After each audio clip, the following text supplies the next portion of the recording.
मेरा time sir देख लिया जाए। माननीय डिप्टी स्पीकर साहब, मैं कटौती प्रस्ताव के पक्ष में बोलने के लिए खड़ा हुआ हूं और आपका आभारी हूं जो आपने हमें समय दिया है।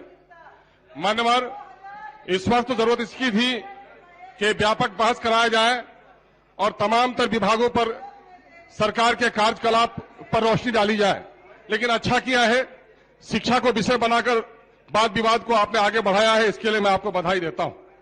मुझसे अगर पूछा जाए कि एनडीए की कौन से काम को तुम अच्छा देखते हो, गरचे मैं एनडीए के कार्यकलाप उनके विचारों से बिल्कुल मतभेद रखता हूं, बल्कि मुखालिफत करता हूं, लेकिन दो चीज ऐसी है, शराबबंदी जिसने एक बड़ा सबक पढ़ाया है बिहार को, मैं उसका समर्थन करता हूं, और दूसरा यह है कि माननीय शिक्षा मंत्री जी की शैली, जो बोलते हैं तो दिल को लुभा लेते हैं, और मैं उम्मीद करता हूं कि शायद काम भी वो करेंगे। इसी उम्मीद पर कुछ बातें शिक्षा जगत की रखना चाहता हूं। मान्यवर, कोविड की वजह से 1 साल से गरीबों के बच्चों का स्कूल छूट गया है। अमीरों के बच्चे गूगल मीट में, जूम में, गूगल क्लास में क्लास कर रहे हैं। अभी 7 नवंबर को जो रिपोर्ट आई है असर की, उसने बता दिया है कि एडमिशन बढ़ा है, 96% बच्चे स्कूल पहुंचे हैं। लेकिन दूसरा रूप यह है कि 30% बच्चे क्लास 8 के, उससे ज्यादा के लोग अपने सिलेबस की किताब नहीं पढ़ पाते हैं। इस पर गौर करने की जरूरत है कि शिक्षा किसका नाम है, उसको हमको देखने की जरूरत है। चूंकि बिहार में खनिज नहीं है और मानव संसाधन के विकास के बगैर बिहार का विकास नहीं हो सकता। मैं आपको स्कूल की स्थिति बताना चाहता हूं कि इस वक्त बिहार में उर्दू को दूसरी सरकारी जबान की हैसियत हासिल है, और नतीजा यह है कि बिहार के 80,000 से ज्यादा स्कूलों में उर्दू की टीचर नहीं है। और उर्दू बंगला टेट जो पास किए हैं 7 साल पहले, ये बच्चे आज डंडे खा रहे हैं, किसी का सुहाग उतर रहा है, किसी की मार हो रही है, कोई खुदकुशी कर रहा है।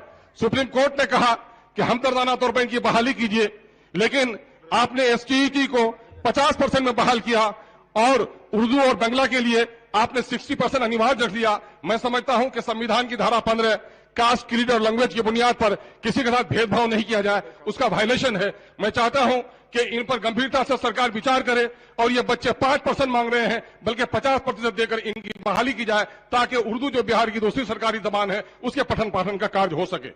महोदय, मैं अभी आपको कहना चाहता हूं कि आपने अभी 40,500 मिडिल और प्राइमरी स्कूल के और 5300 हाई स्कूल के टीचरों के लिए बीपीएससी की तरह इम्तिहान लेने का फैसला किया है। उसमें पंचायत के और नगर के शिक्षकों के अनुभव को माना है, लेकिन मदरसे के टीचरों के अनुभव को हम नहीं माना है। मैं चाहता हूं कि उस पर भी विचार करें। मैं चाहता हूं कि नियोजित शिक्षकों की तनख्वाह बढ़े, उनको वक्त पर तनख्वाह मिले और शिक्षक बने, और शिक्षा के अलावा दूसरे काम में उनको नहीं लगाया जाए। मदरसा एजुकेशन बोर्ड बिहार में अकलियतों की तालीम का एक बड़ा इदारा है। महोदय, मदरसा एजुकेशन बोर्ड की हालत बहुत बुरी है। आपने 2449+1 के मदरसों को तनख्वाह देने की बात कही है, सिर्फ 814 मदरसे को दिया है आपने।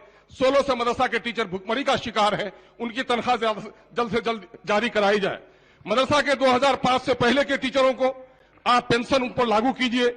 मदरसा की कमेटी की बहाली के सिलसिले में आप कोई निर्णय लाइए, टेट वहां पर बहाल कीजिए, कमेटी के चेयरमैन बहाल कीजिए, मदरसा के रूल रेगुलेशंस ठीक कीजिए। अभी आप देखेंगे कि आपने सदन में आश्वासन दिया है कि हाफिज के ओहदे को तरक्की दी जाएगी, लेकिन मेरे पास सिक्योरिटी के लेटर है कि हाफिज के ओहदे को तरक्की नहीं दी जाएगी। किसको माना जाए? माननीय मंत्री, आप जो कुछ सदन में बोल रहे हैं वो नियम है, इसलिए वहां बहुत सारे हाफिज को तरक्की दी गई है, लेकिन ये रुका पड़ा है। इस मदरसा को जारी कराया जाए। महोदय, मदरसा की कमेटी जल्दी से जल्दी बहाल करा जाए। महोदय, मदरसा शमसुल में 35 टीचर की जगह पर सिर्फ 10 है। गवर्नमेंट उर्दू लाइब्रेरी में 10 की जगह पर सिर्फ 2 है। अंजुमन तरक्की उर्दू एकेडमी उर्दू लाइब्रेरी इदारा तहकीकात बंद पड़ा हुआ है गोया। एएमयू किशनगंज को अब तक फंड नहीं मिल सका है तमाम, और उसके फंड के जारी कराने के लिए सरकार मरकज से सिफारिश करे। इंसाफ के साथ तरक्की का दावा करती है सरकार। नीति आयोग ने कहा है कि सीमांचल सबसे पिछड़ा है। मेरा मुतालबा है कि सीमांचल के तमाम तर ब्लॉक में वहां पर रेसिडेंशियल स्कूल कायम किया जाए। कॉलेज में बच्चों का एडमिशन ऑनलाइन नहीं बल्कि सर 2 मिनट सर उम्र दराज मांग के लाए थे, 4 दिन 2 आरजू में कट गए, 2 इंतजार में, बहुत कम समय मिला है सर। 2 बात सुन लिया जाए। डाइट में आप प्राइमरी एजुकेशन की टीचर को ट्रेनिंग दे रहे हैं, वहां पर बीएड की पढ़ाई शुरू करा जाए।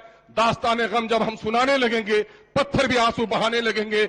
उर्दू मर रही है, मिट रही है, उर्दू तालीम को जिंदा कीजिए। उर्दू बिहार की दूसरी सरकारी जबान है।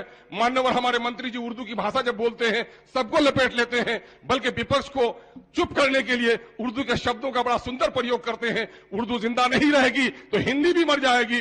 उर्दू और हिंदी दोनों जुड़वा बहन है।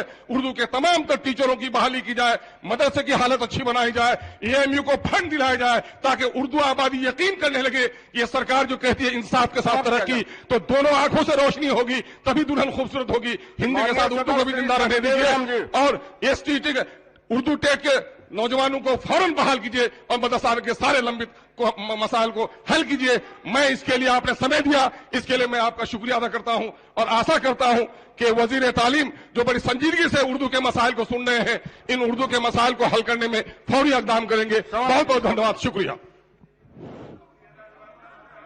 सभापति महोदय, आज